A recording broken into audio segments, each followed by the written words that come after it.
after the bell went silent. It was only 2:00. "Collabo!" a woman in the crowd howled. "Collabo horizontal!" another screamed.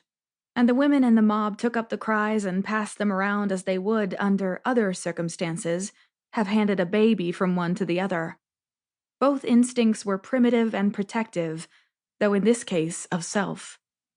Only the hardest or most forgetful among them, those who had never given a civil nod to a billeted soldier, or uttered a merci for a door held, could fail to see themselves in the place of that woman huddled in shame as her hair fell to the ground in greasy clumps.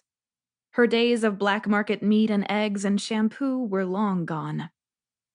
Charlotte thought of the patches of hair missing from her own scalp as a result of the malnutrition.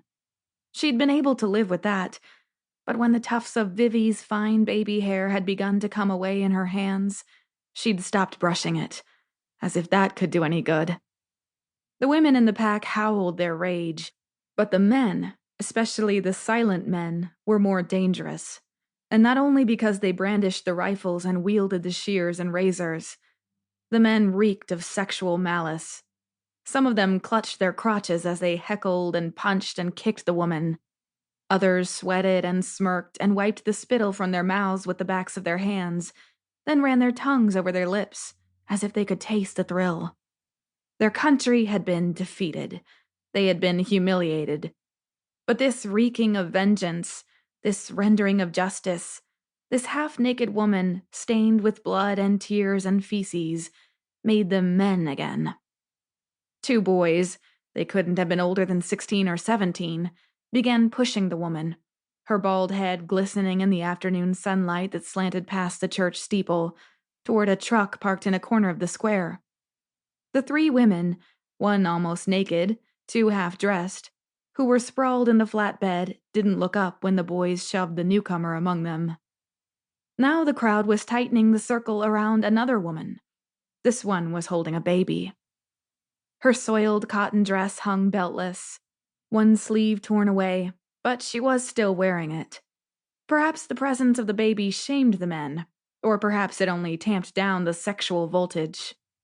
She wasn't cradling the baby against her, the way a woman usually holds an infant, but carrying the child under one arm like a package. Its legs hung limp. Its head, unsupported, drooped to one side on its fragile neck. Its eyes were closed, and its small face was screwed tight against the world. Charlotte picked up Vivi, who'd been clinging to her skirt, and hid her daughter's face in her neck. This was nothing a child should see. This was nothing anyone should witness.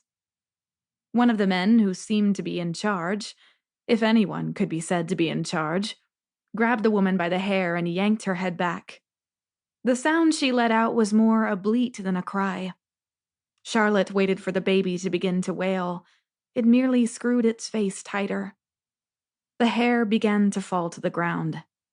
It was longer than the short bob of the woman they'd stripped to her underwear, and took more time. Perhaps that was what made the man in the crowd do it. He was getting bored. While the tondeur was still shearing the woman, the man darted forward and inked a swastika on her forehead. The crowd roared its glee. Still whimpering, still clutching the silent baby, the woman was shoved toward the truck, and another was hauled into the center of the square. Holding Vivi tighter, Charlotte began pushing her way through the mob. Drunk now on justice and the wine an enterprising woman and her young son had begun selling, but not yet satiated, the crowd pushed back against her, urging her to stay, sneering at her for her tender-heartedness, taunting her for her lack of patriotism. She put her hand on the back of Vivi's head to shield her and kept going. At the edge of the crowd, Bertha Bernheim, the woman from the camp whose stitches had been so expert she'd had to bite off her star, stopped her. "You can't leave," she said, and pointed to a group of women and one man in a corner of the square, waiting their turn with the tondeur. "It's not over." Charlotte shook her head. "As long as this goes on, it never will be," she said, and kept going. Bertha Bernheim stood looking after her. "Holier than thou, that one," she observed to no one in particular.